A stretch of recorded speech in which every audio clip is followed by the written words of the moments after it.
Welcome back to the AI and Data series here at the Kenya Times studio. With me is Peter Sande, and founder and starter at Inveka. Karibu sana Peter. Thank you so much. Or should I call you engineer? No, I don't mind just calling me Sande, actually. Sande. Yeah. Okay, so people are curious, AI, it has been a conversation for a while now. So could you just clarify in layman's language, what is AI? AI. So AI in simple terms is using data, historical data to predict future events, or rather using data to find the most simplest and shortest way to solutions that are mundane to human beings. Yeah. Is there a difference between artificial intelligence and generative artificial intelligence? Okay, generative artificial intelligence is a baby to artificial intelligence. There are different types of intelligence. Generative AI is just a part of AI whereby you generate new content using prompts or instructions. And then there are some other types of AIs like robotics, where you use AI to automate processes in a factory. So generative AI is just a baby of so many other types of AI. The generative AI is the one that has gone mainstream because it's the only AI that can directly be used by the most the end consumer. Like most of these AIs that were used before, like robotics have existed for so many years, but people have not termed it as an AI because being used in the factories and so on. So, but generative AI now has bridged the gap between the factories now and normal consumers. Yeah. So where does Inveka fall in all of this? Okay, so at Inveka, we are trying to come up with a solution whereby we'll help businesses make smart decisions and intuitive decisions about their businesses. So as I've said, AI is about data collection and using that data to predict future Market trends. market trends, like Inveka market trends and maybe business decisions. So at Inveka, we are leveraging AI to make businesses make those smart decisions, follow market trends in an even smarter way. Yeah. You speak of Inveka aiming to be a platform that predicts demand and identifies market trends. So how are you using machine learning in that pipeline? Okay. So let me clarify something actually. For me, they understand it. AI is an interface to machine learning. Without machine learning, you don't get AI. You understand? So machine learning is the engine of AI. So in machine learning, we collect data, or we take data from data scientists, and then we apply algorithms. There are so many algorithms. Let's say there's a clustering, there's a regression. Let me use clustering because clustering is much more easier. Clustering is grouping. You understand? So if you give me a lot of data and you want me to group this data into segments, let's say I want to know all bald people in Nairobi right now. You understand? So I'll use a machine learning to cluster all the bald people in Nairobi. You understand? Another one is regression. Regression now, this is now the most of these AI engines use. It's for prediction. So you give data and AI algorithm like regression, then it predicts for you what will happen in the future. Yeah. Okay. So how are you exploring fintech integration like payment tracking or credit facilitation via partnerships with financial institutions within the Inveka ecosystem? So actually, I think as I told you as we are having that conversation,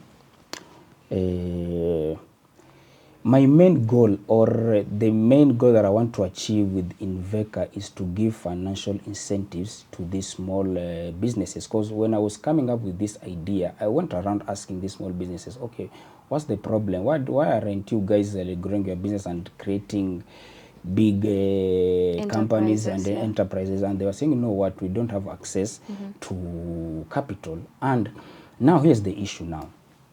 These financial institutions do not want to give credit to these small businesses because there is no data that they can track and find patterns so that they can trust these small businesses. Now at Inveka, now we've come and bridged that gap, whereby we will do the data collection and we will apply our algorithms so that we can give confidence to these financial institutions so that they can offer financial incentives to this business. So we are building that trust essentially. So we are collecting data, finding those interesting patterns into these individual businesses, then tell these financial institutions, you know what, by the way, you can give business ABCD because as per our data and our algorithm, they'll be able to pay after this period. Yeah. Yeah. Aren't you worried that that blame is going to finally fall on Inveka? The blame Of these people defaulting these loans? no, not really, not really. Because what we are doing, we are just giving these financial institutions data or trust, which is they don't have necessarily to believe 100%. But at Inveka, we are making sure that our algorithm will be so good that these financial institutions will be able to trust this data. So I don't think if we get the blame, because we'll not force financial institutions to give loans to these people, and again we'll not force these small businesses to take loans. We are just there to establish trust between the financial institutions and these small businesses. So we are only there to establish trust. That's our work. Okay. Yeah. Is there a challenge you have maybe experienced when it comes to convincing this business person, this small business owner, that you know what, at Inveka you can give us your data and we are going to actually analyze it and we are going to convince this bank that you are actually eligible for a certain amount of money? Has there been a challenge in convincing this small business owner, or rather to convince this bank that this is the trend, this is the money trend of this person, you can trust them with this certain amount of money and they're going to pay it within this certain period of time? Is there a challenge you can say that you have experienced? Yeah, I think the challenge is that small businesses actually do not trust when you talk about their data. Actually, when it sales and let's say inventory, the main thing that I got is the KRA thing. They're like, you know what, we'll give my data to KRA and then they'll come here. Yeah. So that has been the biggest problem actually. When try to convince small businesses, you know what, give me your data, then you'll get money. But no, but you'll share this data with KRA and then they'll come for me. When it comes to the financial institutions, them, there's no much problem there, but they just want to know how many users do you have. Because we cannot serve a loan to only one person. You understand? So the challenge is now us growing a user base. After we convince this small business, you know what, will not take your data to KRA. When you get to, let's say, 10,000 active users per day, then these banks will be saying, you know what, it's okay. So banks, they just want a large pool of customers so that that program could make business sense to them. So in terms of financial institution, is having enough users to make business sense of that program. And for businesses, they're afraid of being taxed. Yeah. The question of data privacy. With Kenya's Data Protection Act and of course growing consumer concerns, as you have mentioned, how are you approaching user data privacy, especially behavioral tracking? So actually, for me, the issue that I've had in the industry is that companies have not been honest when it comes to letting people know about how they'll be using their data and so on and so forth. Like, I think you've experienced this when you are downloading a new application or signing up to a service. There's this very long page of terms and conditions that no one even wants to read. You understand? Then after maybe you go and do something and then your data is being used somewhere else, then you start complaining, they refer to you to the protection policy that you did not read. Yeah. So people actually feel like their intelligence has been insulted. That's why they generate these negative attitudes toward their data being accessed. So my solution is that I think we should come up with simpler and intuitive data protection policy, simple and short, that you know what, we are telling you this, we are going to use your data, by the way, but this is what are the benefits, and we do not use your data, this is what will happen. I don't think if people have a problem with that when you are being honest and straightforward. Yeah. Yeah. And still on that, do you follow any frameworks for ethical AI in low data environments, especially in low data environments? In low data environment, I think for me OpenAI Yeah. is the best framework or platform for such scenarios. That is what I've observed and that is what I've seen, and I really trust OpenAI has done a great job in even if you ask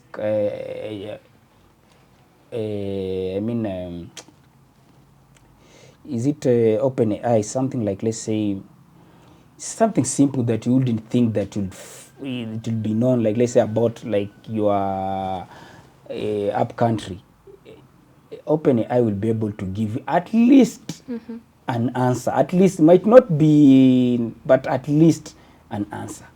Yeah. Okay. Given the broader AI landscape in Africa, what emerging trends or startup innovations, from voice assistants to generative AI, do you think are the most promising? To me, generative AI is the most promising AI space, and also robotics. Robotics, okay, let me start with robotics. Robotics, you know, at this age where countries are looking forward to be manufacturing powerhouses, but people again do not want to work long hours, something like that. So robotics will help in balancing work and pleasure between workers and production. Generative AI, you know why I'm saying generative is looking promising? Because it is the only AI now that can be accessed by the most normal person you can think of. Anyone can access generative AI. And even I shall show there, if as long as they have internet and they have data, they can use generative AI. But other forms of AI are not that accessible. Yeah. Okay. And how is the adoption of AI, how has it enabled tools influencing productivity for founders or SMEs across local sectors?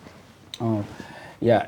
I think AI has made development of solutions faster and simpler.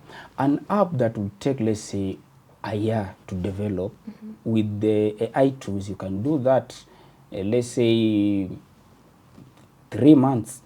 Like there's this thing by there, I want to chanua watu. You see, nowadays there's this platform called Lovable. It's a platform that generates static websites just on the fly. Just write a prompt, this is what I want. You can host it, you can tag your domain there. In like 10 minutes, you'll have that your website on, and you don't need to be tech savvy at all, and the website will be fantastic. You see? So let's say 5 years ago or 2 years ago, when you wanted to write a static website, it will take you like a month maybe to write just a static page, only one static page. When I say static, this is what I mean. It is a page that just has your information, nothing else is going on there. You cannot like book or do anything, but it just says information about you, your contact, what you do. These are the simplest form of application that you can build. But 2 years ago, without this kind of platform, it would take you like a month. But right now, 10 minutes and you have your website, and you can even deploy it. Yeah. So technology has really, really complemented human capital. Yeah. And are you leveraging tools like GitHub, Copilot, or similar AI assistants to accelerate coding and iteration? Do these tools meaningfully shift how your development team builds new features? Yeah, sure. Because if I'll be honest, I don't remember the last time I've written a line of code straight from my head.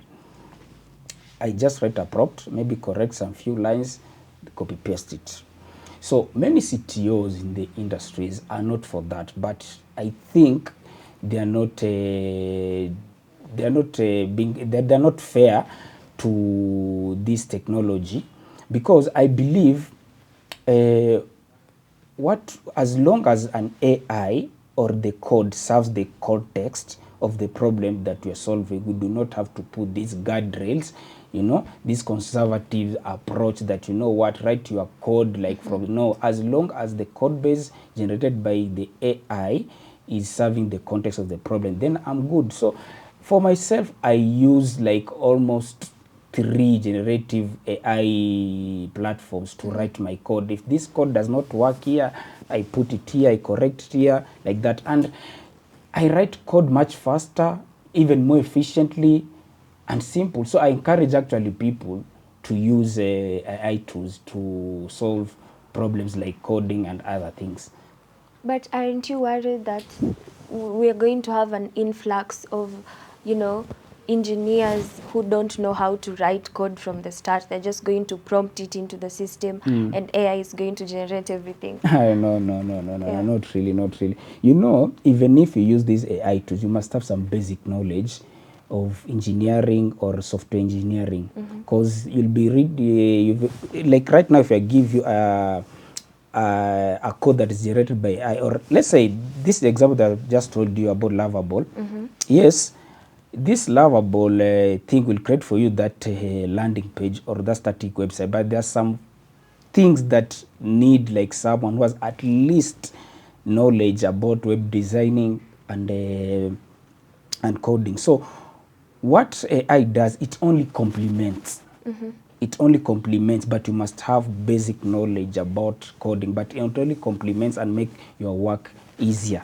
But you must have at least some basic knowledge about coding or anything else that is. Or to feed information. Yeah, you must. Yeah, Alright. so it will not replace exactly. No, it will only complement. Okay. Yeah. All right.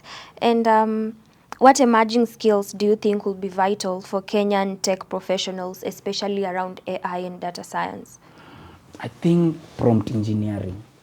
Prompt engineering will be very, very, very vital, because an AI can answer like almost every question, but you have to design that question in a way that it can give you precise and very accurate output. And for that, you need this thing called prompt engineering. So prompt engineering is like an engineering on how to talk to an AI so that it can give you the best answer and the output as per the you've asked it. So prompt engineering, I'm seeing it like to be that frontier. Yeah. It's some sort of technical language, Prompt or can engineering. anyone learn it? Prompt engineering. Let me remove engineering. Yeah. Let's just say prompt. So prompt engineering is just to learn how to, like the way you learn how to talk to a deaf person. You understand? It will sound hard at first, but when you start learning the sign language, something like that. So the same with prompt engineering, just like you are learning sign language that is specialized for deaf people. Then prompt engineering also is just learning how to talk to an AI. It's that simple. Yeah. Because I think I had a problem with prompt when I'm using AI. I do use AI. So when I'm using these AI tools like ChatGPT to just seeking some information, I used to just say, give me this, give me this. But you see, I learned that as time goes by, you have to actually give it a context. You to prompt it to say, can you please critique this statement, and can you please find the gap in this, and then do this. So that's the prompt engineering we're talking There you are, about. you're a prompt engineer.